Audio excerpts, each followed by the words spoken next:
आप में से बहुत सारे स्टूडेंट्स सीबीटी 1 की प्रिपरेशन कर रहे होंगे for the assessee JEE examination, मगर आप सभी लोगों को पता है कि सिर्फ सीबीटी 1 से सिलेक्शन नहीं होने वाला। अगर आप सिलेक्शन लेना चाहते हो, जूनियर इंजीनियर बनना चाहते हो, तो सीबीटी 1 के साथ साथ सीबीटी 2 के लिए भी आपकी प्रिपरेशन जो है वो बहुत बेहतर होनी चाहिए। तो आज इस वीडियो में हम इसी के बारे में बात करने वाले हैं कि एसएससी जेईई में अगर हम सीबीटी 2 की प्रिपरेशन करें तो कब से प्रिपरेशन करनी चाहिए, इसी के साथ साथ एग्जाम का पैटर्न क्या है, रिक्वायरमेंट क्या है पेपर की, क्या बेस्ट पॉसिबल प्रिपरेशन स्ट्रैटेजी हो सकती है, और इसी के साथ साथ बात करेंगे रिसोर्सेज की, क्योंकि सबसे ज्यादा प्रॉब्लम है रिसोर्सेज को लेके कि सीबीटी 2 की प्रिपरेशन के लिए क्या स्टडी मटेरियल हमें यूज करना चाहिए। इससे पहले रिटन एग्जामिनेशन होता था, तो रिटन एग्जामिनेशन की प्रिपरेशन के लिए बच्चे एसएससी जेईई का ही प्रीवियस ईयर पेपर सॉल्व कर लिया करते थे, और इसी के साथ साथ ईएससी के जो मेंस के क्वेश्चन होते हैं उसके थ्रू भी प्रैक्टिस कर लिया करते थे। तो कुछ बहुत ज्यादा प्रॉब्लम थी नहीं है।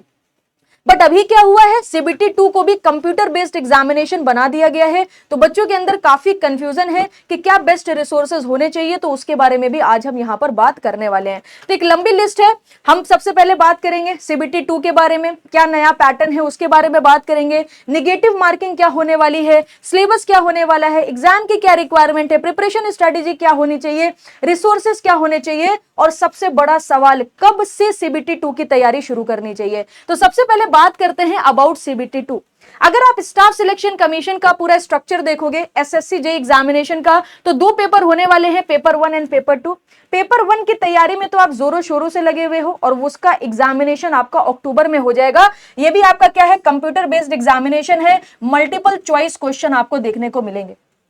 मगर इस बार जो नया ट्विस्ट आया है वो पेपर 2 में आया है, इसको भी कंप्यूटर बेस्ड ऑब्जेक्टिव एग्जामिनेशन बनाया गया है, मगर यहां पर जो क्वेश्चन आएंगे वो प्योरली टेक्निकल आने वाले हैं। मतलब सीबीटी 1 में टेक्निकल प्लस नॉन टेक्निकल के साथ आपको प्रिपरेशन करनी है, मगर सीबीटी 2 की जो तैयारी होगी वो प्योरली टेक्निकल होगी। अब कई सारे बच्चों के मन में सवाल आता है कि ये सही हुआ है या गलत हुआ है, अच्छा हुआ है या बुरा हुआ है। तो मेरे हिसाब से मेरा जो पर्सपेक्टिव है, मुझे ऐसा लगता है कि सीबीटी 2 को कंप्यूटर बेस्ड एग्जामिनेशन बना के बहुत सही काम किया गया है। दो पर्सपेक्टिव से मुझे ये बेटर लगा। सबसे पहला पर्सपेक्टिव है, सीबीटी 2 जब पहले रिटन एग्जामिनेशन होता था तो कॉपी चेक होने में बहुत टाइम लग जाता था, जिसकी वजह से रिजल्ट में काफी देरी आपको देखने को मिलती थी, और आपका जो वेटिंग पीरियड था वो बहुत बढ़ जाता था। तो इस बार क्या होगा, ये भी सीबीटी होने वाला है, रिटन एग्जाम नहीं होगा, तो आपका रिजल्ट जल्दी आ जाएगा। दूसरी सबसे बेहतर चीज हमें क्या लगी, मान लो जो एग्जामिनर आपकी कॉपी चेक कर रहा है उसका बीबी से झगड़ा हो गया, अब उसका मूड तो खराब है, तो वो क्या करेगा, जहां पर आपको 10 नंबर दे सकता है 8 नंबर दे जाता है।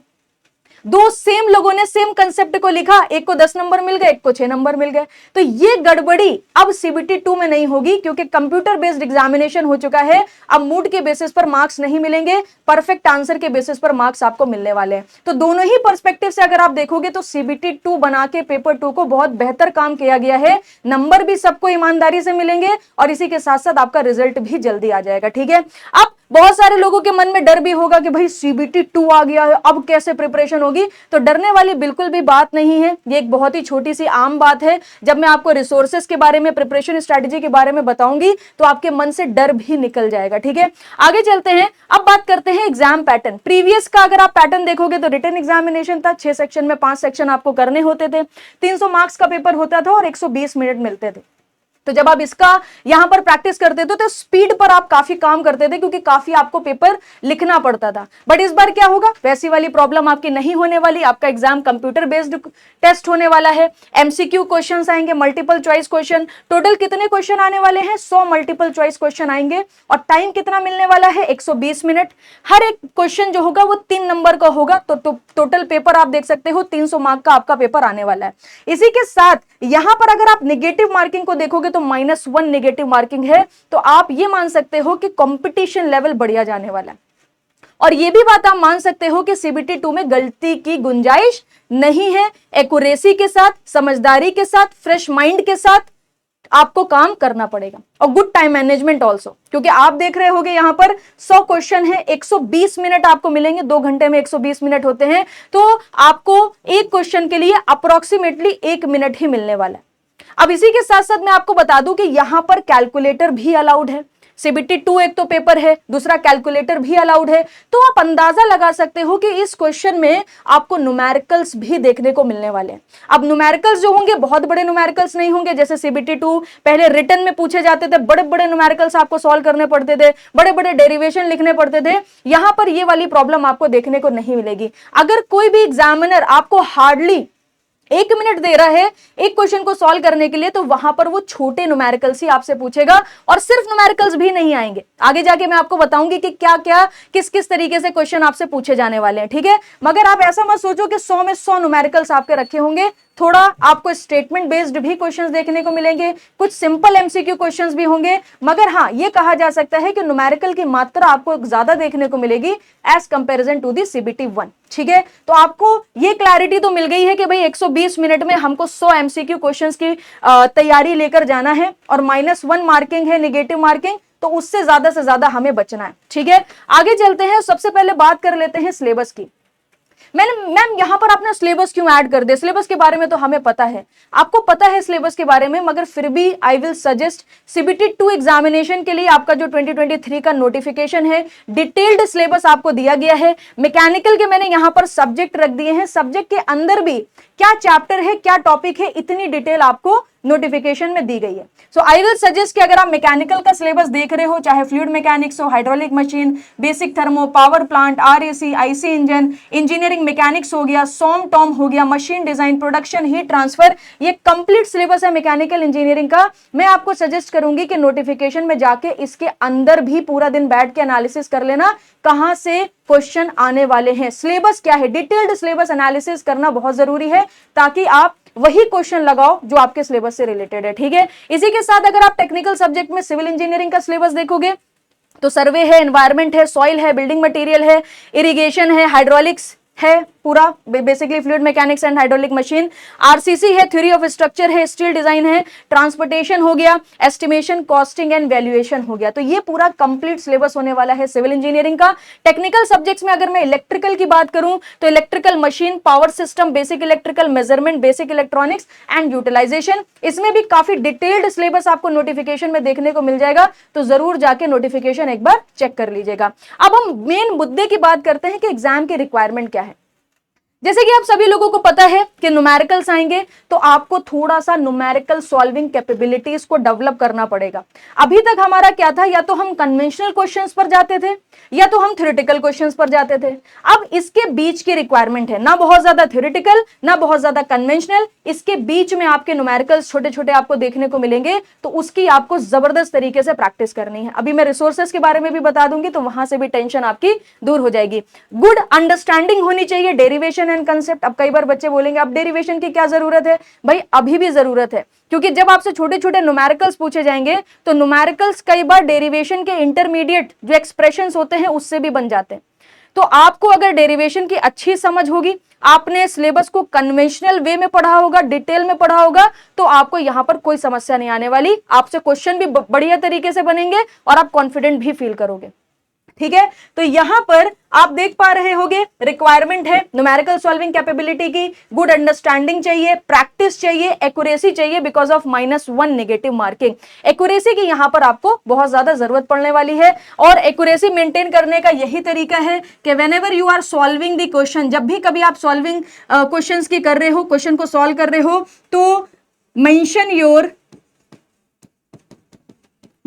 योर मिस्टेक, ठीक है। अपनी मिस्टेक को क्या करना है, मेंशन करना है ऑन अ पेपर। एक पेपर साइड पे रखो, और उस पे जब भी कभी आपने 100 क्वेश्चन सॉल्व करे, 50 क्वेश्चन सॉल्व करे, अपनी मिस्टेक को लिखो कि मैंने ये 50 क्वेश्चन सॉल्व करे, तो मेरे से गलतियां किस किस प्रकार की होती हैं। हर बच्चा अलग प्रकार की गलती करता है, कोई यूनिट वाली गलती करता है, कोई रीडिंग वाली गलती करता है, कोई कैलकुलेशन वाली गलती करता है, कोई टाइम ज्यादा लगाता है, ठीक है ना। किसी को क्वेश्चन में समझ नहीं आता करना क्या, अप्रोच नहीं कर पाता है क्वेश्चन को। तो जब आप अपनी गलतियां लिखना शुरू करोगे और वही गलती पर बार बार आप मेहनत करके उसको सुधारोगे, तो आपकी एक्यूरेसी बढ़िया तरीके से बढ़ने वाली है, ठीक है। आगे बात करते हैं मेन मुद्दे की, प्रिपरेशन स्ट्रैटेजी क्या होनी चाहिए और कब से इस पर्टिकुलर CBT 2 की तैयारी हमें शुरू करनी चाहिए।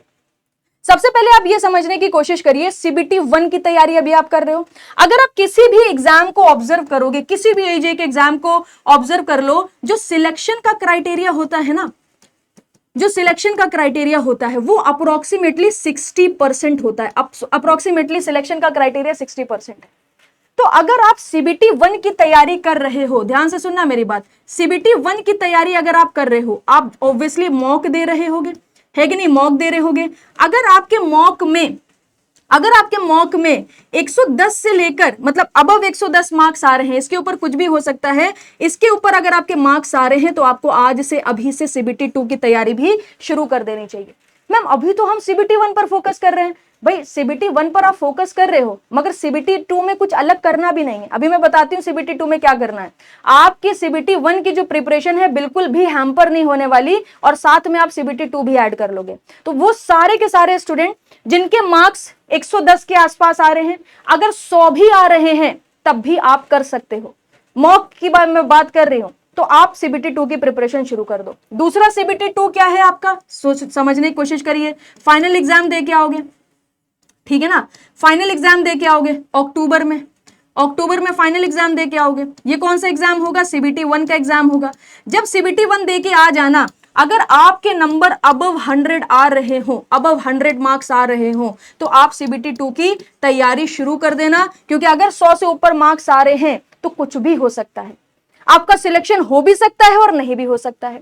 वैसे तो अगर हम सेफ साइड की बात करें तो 130 से ऊपर नंबर है तो आप सेफ साइड हो, मगर मैं फिर भी कह रही हूं कि अगर 100 से ऊपर भी नंबर आपके चले जाएं, आपको लगे कि 107 नंबर आ जाएंगे, 108 आ जाएंगे, 115 आ जाएंगे, तब भी सीबीटी 2 की तैयारी आपको करनी ही करनी है, क्योंकि लास्ट टाइम पर कुछ भी हो सकता है।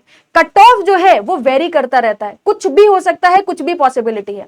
मान लो जो रिजल्ट आया वो आपके फेवर में नहीं आया, सबसे पहली सिचुएशन की बात करते हैं। अगर आपके फेवर में नहीं आया तब भी जो आप 1 से 1.5 महीना सीबीटी 2 की तैयारी करोगे, वो तैयारी वेस्ट तो नहीं जाएगी। आप उसमें भी बहुत अच्छे लेवल पर पढ़ाई करने वाले हो, तो तैयारी जो है वो कभी भी वेस्ट नहीं जाने वाली। हो सकता है सीबीटी 2 में काम ना आके उसके आगे जो एग्जाम लगे हो उसमें आपका काम आ जाए, मगर अगर रिजल्ट आपके फेवर में चला गया और आपका सिलेक्शन हो गया तो फिर उस समय पर आप हड़बड़ा जाओगे, क्योंकि ज्यादा टाइम आपको मिलेगा ही नहीं, और उतने टाइम में सीबीटी 2 की प्रिपरेशन नेक्स्ट इम्पॉसिबल हो जाएगी। तो जो अपॉर्चुनिटी आपकी हो सकती थी, जिसमें आप श्योर शॉट सिलेक्शन ले सकते थे, सिर्फ एक विश्वास ना होने की वजह से आपने बहुत सारा टाइम वेस्ट कर दिया। रिजल्ट आ रहा है सीबीटी 1 का, आपका सिलेक्शन हो चुका है, मगर आपको ऐसा लगा था कि भाई इतना तो कट ऑफ जाएगा ही नहीं, हमारा सिलेक्शन तो हो नहीं सकता है, तो हमने तो टाइम वेस्ट कर दिया है। अब सीबीटी 2 में हम कुछ कर नहीं सकते। आ रही बात समझ में? तो अगर आपके मॉक में 110 मार्क्स से ऊपर जा रहे हैं तो अभी से तैयारी शुरू कर दो, और अगर नहीं जा रहे हैं तो थोड़ा और उसको इंप्रूव करने की कोशिश करो। जब फाइनल एग्जाम दे के आना और उसमें 100 से ऊपर नंबर आ जाए तो सीबीटी 2 की तैयारी कर ही लेना। ये मान के कर लेना मेरा सिलेक्शन नहीं होगा, मगर मैं तब भी कर लेता हूं, कुछ सीखने को मिल जाएगा, कुछ अच्छे क्वेश्चन लगाने को मिल जाएगा। 1 से 1.5 महीने की तो बात है।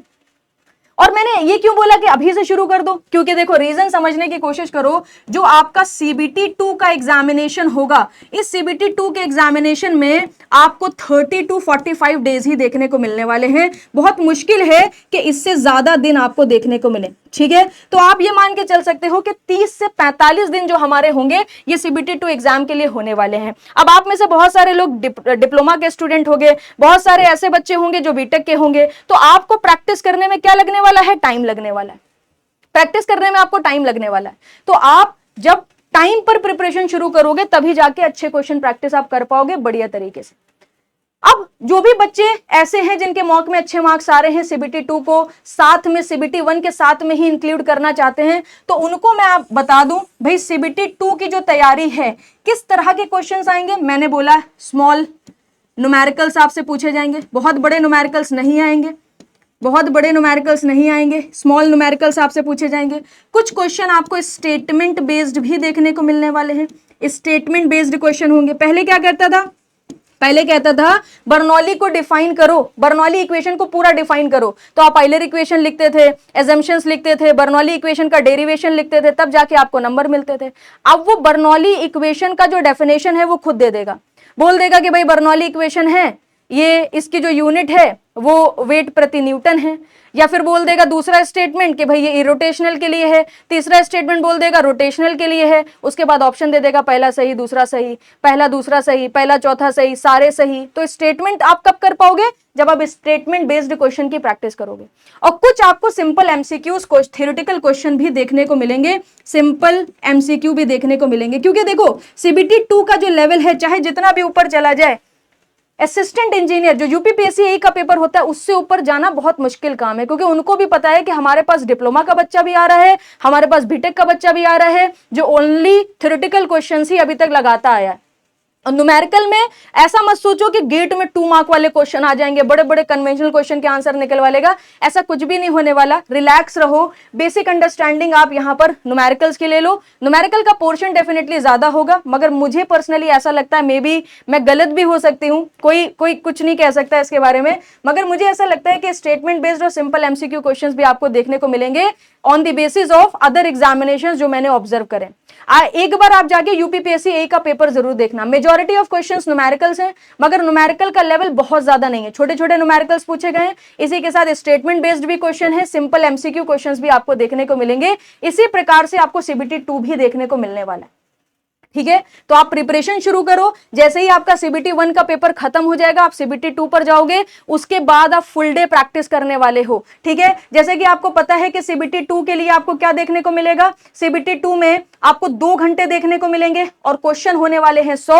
तो जैसे ही सीबीटी 1 आपका खत्म हो जाए तो आपको क्या करना है, सीबीटी 2 के ऐसे ही स्लॉट्स बनाने, 120 मिनट में 100 क्वेश्चन का आपको टारगेट देना है। और जब तक सीबीटी 1 आपका चल रहा है तो आप कोशिश करो 2 to 3 आवर्स आप good quality of questions practice करना शुरू कर दो। ठीक है, good quality of questions, good quality मतलब कुछ छोटे छोटे न्यूमेरिकल्स आप लगाना शुरू करो। आप इस समय पर यूपीपीएससी ए की पीवाईक्यू भी फॉलो कर सकते हो। अब आप मुझे बताओ ये अलग कहां से हो गया, सीबीटी 2 की प्रिपरेशन अलग कहां से हो गई? आप खुद सोचो, मान लो आपने 3 घंटा डेली सीबीटी 2 के क्वेश्चंस की प्रैक्टिस करी और लेट अस कंसीडर कि आपने 70-80 क्वेश्चन 3 घंटे में सॉल्व करे, आराम से पूरा डिटेल्ड एनालिसिस करके आप क्वेश्चन सॉल्व कर रहे हो। तो जब वो 70 क्वेश्चन सॉल्व करोगे, 70 टॉपिक आप कवर करोगे, क्या वो सीबीटी 1 में काम नहीं आएगा? बिल्कुल आएगा। इवन आप जब 70 सीबीटी 2 के क्वेश्चन सॉल्व करोगे तो कम से कम 100 से 150 क्वेश्चन उसमें सीबीटी 1 के कवर हो चुके होंगे, क्योंकि सीबीटी 1 का लेवल तो नीचे है ना as comparison to the CBT 2। तो अगर आपकी प्रिपरेशन लेवल बढ़िया चल रहा है, मॉक में मार्क्स अच्छे आ रहे हैं, तो खुशियां मनाने से ज्यादा बेहतर है और बर्डन डालो अपने आप पर और यहां पर सीबीटी 2 के क्वेश्चंस की प्रैक्टिस भी ऐड कर लो। और जैसे ही आपका सीबीटी 1 खत्म हो जाएगा, फिर आप फुल डे प्रैक्टिस करिए, देखिए कौन से क्वेश्चन आपसे नहीं बन पा रहे हैं, उस पोर्शन का रिवीजन करिए और उसके बाद आप फिर से प्रैक्टिस को शुरू करिए। ठीक है, अब जो सबसे इंपॉर्टेंट बात है जिसमें सबसे ज्यादा बच्चे कंफ्यूज हैं कि रिसोर्सेस क्या होने चाहिए। तो जितने भी रिसोर्सेज लिखे हैं इनको फटाफट नोट डाउन करने से पहले मेरी बात पर ध्यान दे लो। सबसे पहले आप अपने सिलेबस को एनालाइज कर लो। ऐसा ना हो आप कुछ अदर एग्जाम्स के पीवाईक्यूज की तरफ बढ़ो, उसमें कुछ ऐसे टॉपिक, ऐसे चैप्टर, ऐसे सब्जेक्ट पूछे गए हो जो आपके सीबीटी 2 में नहीं आते हो। फॉर एग्जाम्पल, मैंने यहां पर सजेशन दिया आपको इंजीनियरिंग सर्विसेज एग्जामिनेशन के पीवाईक्यूज लगाइए, आपको हेल्प करेंगे। मगर जब आप इंजीनियरिंग सर्विसेज एग्जामिनेशन के पीवाईक्यू लगाने गए, मान लो आप मैकेनिकल के बच्चे हो, इसमें मैकाट्रॉनिक्स के भी क्वेश्चन कभी कभी पूछ लेता है, इसमें अदर कुछ ऐसे टॉपिक्स हैं जिनके क्वेश्चन कभी कभी पूछ लेता है जो आपको सीबीटी 2 में, एसएससी में देखने को नहीं मिलेंगे। तो फिर यहां पर लगाओगे तो समय की बर्बादी है। ठीक है, तो सबसे पहले मेरी बात समझने की कोशिश करिए। आपका जो सिलेबस होगा, ठीक है, आपका जो सिलेबस होगा उसके अकॉर्डिंग चलना है, उसके अकॉर्डिंग चलना है। मान लो कोई एक सब्जेक्ट है, ठीक है, लेट अस कंसीडर आपने कोई एक सब्जेक्ट कंसीडर कर लिया, मान लो इलेक्ट्रिकल वालों ने बेसिक इलेक्ट्रिकल कंसीडर कर लिया, ठीक है, और सिविल मैकेनिकल वालों ने फ्लूइड मैकेनिक्स कंसीडर कर लिया, इसकी प्रैक्टिस करनी है। तो पहले जाके अपने नोटिफिकेशन से दोनों के टॉपिक सिलेबस सब देख डालो। फिर उसके बाद आपने क्या करा, गेट के 1 मार्क के क्वेश्चन सॉल्व कर लिए। गेट के 1 मार्क के क्वेश्चन एक्चुअली आपको काफी हेल्प करने वाले हैं, मगर छोटे ही क्वेश्चन लगाना। अगर आपको लगता है कि क्योंकि गेट के 1 मार्क के क्वेश्चन अलग से तो मिलेंगे नहीं, आपको पीवाईक्यू पूरा फॉलो करना पड़ेगा, तो आपको थोड़ी अंडरस्टैंडिंग रखनी है कि कौन कौन से छोटे छोटे क्वेश्चन है, छोटे छोटे सॉल्यूशंस है, वो क्वेश्चंस आप मार्क करके उसको सॉल्व करो और उसके सॉल्यूशन को सीखो भी। इसी के साथ इंजीनियरिंग सर्विसेज एग्जामिनेशन के क्वेश्चंस भी आप फॉलो कर सकते हो। अच्छी क्वालिटी के conceptual question, statement based, assertion reason based question आपको ईएससी में बढ़िया मिलेंगे। भाई 360 प्रिपरेशन करनी है, हो सकता है 100 न्यूमेरिकल पूछ ले, हो सकता है उसमें 40 स्टेटमेंट बेस्ड क्वेश्चन, तो तुमको तो न्यूमेरिकल भी करना है, स्टेटमेंट बेस्ड भी करना है, एमसीक्यू सिंपल क्वेश्चन भी करके जाने, ताकि पेपर कुछ भी आए सिलेक्शन तुम्हारा ही होने वाला है। ठीक है, तो आईएएस के जो पेपर है, इंजीनियरिंग सर्विसेज एग्जामिनेशन के जो प्रीलिम्स का पेपर है, इसके आप क्वेश्चंस जब लगाओगे तो स्टेटमेंट बेस्ड क्वेश्चन की प्रैक्टिस जबरदस्त हो जाएगी। इसी के साथ साथ आईएसआरओ, आईसीआरबी जिसमें बीटेक वाले स्टूडेंट्स एलिजिबल होते हैं, इसका पीवाईक्यू भी मार्केट में मिल जाता है सिविल इलेक्ट्रिकल मैकेनिकल का। अगर आपको मिल जाता है तो आप इसके क्वेश्चंस भी लगा सकते हो। मैं फिर से कहूंगी अपने सिलेबस को ध्यान में रख के लगाना। दूसरे एग्जाम्स हैं, इसी के साथ स्टैंडर्ड बुक्स की एक्सरसाइजेस जो होती हैं, इससे बहुत क्वेश्चन रिपीट होते हैं। मतलब कई बार क्या करता है एग्जामिनर, स्टैंडर्ड बुक्स की एक्सरसाइज से क्वेश्चन निकाल लेता है। ठीक है, मगर ये थोड़ा टाइम कंज्यूमिंग है। अगर आप किसी अच्छे मेंटोर से जुड़े हो तो वो खुद ही आपको अच्छी क्वालिटी के क्वेश्चंस प्रोवाइड करने वाला है, तो वहां पर आप ये वाला आइडिया थोड़ा ड्रॉप कर सकते हो। बट अगर आपके पास टाइम है, आपको लगता है मैं कर लूंगा, go for it, it will help you a lot. ठीक है, इसी के साथ यूपीपीएससी ए के तो पीवाईक्यू लगाना ही लगाना, क्योंकि ये तो एकदम मतलब समझ लो सबसे प्रायोरिटी पर आपके लिए होने वाला है। जो ए के क्वेश्चंस यहां पर पूछे गए हैं बहुत ही बेहतरीन क्वालिटी है। मैंने खुद सारे क्वेश्चंस देखे हैं, सॉल्व करे हैं, तो मुझे पूरा आइडिया है कि ये बुक किताब जो है ये आपको खूब हेल्प करने वाली है। इसी के साथ साथ आप इंजीनियर्स वाला प्लेटफॉर्म पर जुड़े हो तो हमारे पास भी कुछ सरप्राइजेस हैं, बट ये जो सरप्राइजेस हैं ये आपके सीबीटी 1 के बाद आएंगे। तो we are also going to help you in terms of questions. आपको गुड क्वालिटी ऑफ क्वेश्चंस हमारे एंड से भी देखने को मिलने वाले। बट अगर आप कंफ्यूज थे कि सीबीटी 2 की तैयारी कब से करनी चाहिए, कैसे करनी चाहिए, कौन से रिसोर्सेज फॉलो करने चाहिए, तो वो कंफ्यूजन मैंने आज आपके यहां पर दूर कर दी है। अच्छे से प्रिपरेशन शुरू करो, बिल्कुल टेंशन लेने वाली बात यहां पर कुछ है नहीं। आराम से आप सीबीटी 2 की तैयारी भी सीबीटी 1 के साथ इन्वॉल्व कर सकते हो। मैंने आपको बता दिया है कि कब आपको प्रिपरेशन शुरू करनी है, कितने मार्क्स पर प्रिपरेशन शुरू करनी है, तो उतने मार्क्स पर आप अपनी प्रिपरेशन शुरू करो ताकि आप अपनी सक्सेस की एश्योरिटी को बढ़ा सको। ठीक है, इसके अलावा भी अगर सीबीटी 2 से रिलेटेड आपका कोई भी डाउट हो ना, कमेंट सेक्शन में लिखना बिल्कुल भी मत भूलना। अगर आपको मेरी गाइडेंस की रिक्वायरमेंट हो तो मेरा एक टेलीग्राम ग्रुप है, यहां पर आप आके बातचीत कर सकते हो इफ यू वांट। कोई जरूरी नहीं है, अगर आपको लगता है कि मुझे लामिया मैम की हेल्प चाहिए then only you can join, otherwise don't join. आप डिस्टर्ब ही होगे, क्योंकि यहाँ पर काफी सारे बच्चे क्वेश्चंस डिस्कशन करते रहते हैं, सॉल्यूशन डिस्कशन करते रहते हैं, तो जरूरत हो तो तभी इसको ज्वाइन कर लेना। ठीक है, so thank you very much, मिलते हैं आपसे नेक्स्ट सेशन में। Till then good bye, take care.